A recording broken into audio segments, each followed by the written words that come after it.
Voici un livre de plus qui traite de l'éveil, de l'illumination, de la fin de la souffrance.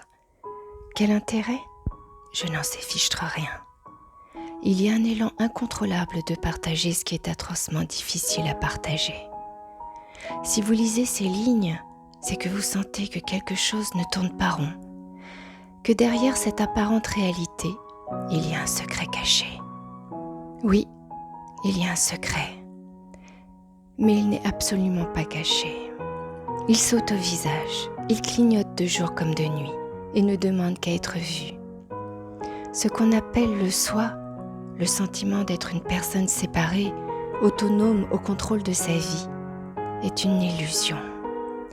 Mais le soi étant l'illusion, il ne peut se désillusionner lui-même. C'est irrémédiablement sans espoir. Tout n'est qu'un château de cartes. D'où est venue l'impulsion de départ de cette histoire sans queue ni tête ? À l'approche de la quarantaine, la question « qui suis-je » ne m'a pas laissé d'autre choix que d'abandonner une place confortable de cadre pour une existence de nomade sans attache ni repère. J'ai été ballottée tel un fétu de paille au gré du vent, sans aucune négociation possible.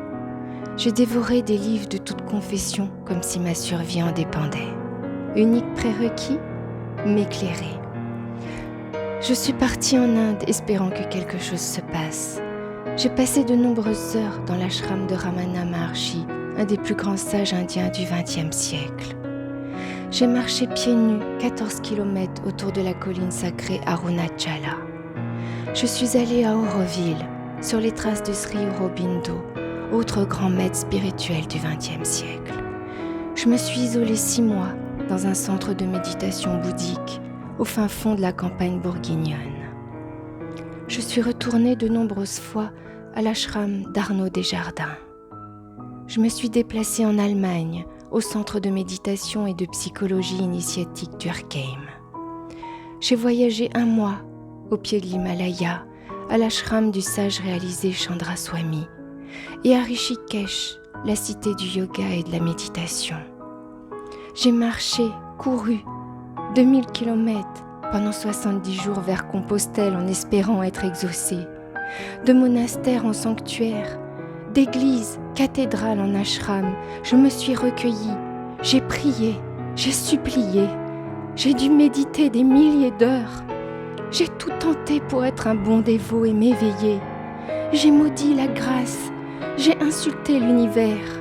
Et pour moi, c'est pour quand ? Pourquoi les autres s'éveillent et pas moi ? Et puis la grâce s'est abattue. Le château de cartes s'est effondré. Quel a été le dernier arrêt avant la fin du voyage ? Permettez-moi donc de vous conter l'histoire d'un chercheur spirituel repenti et de vous embarquer pour un voyage au cœur de la vérité, au cœur de notre humanité.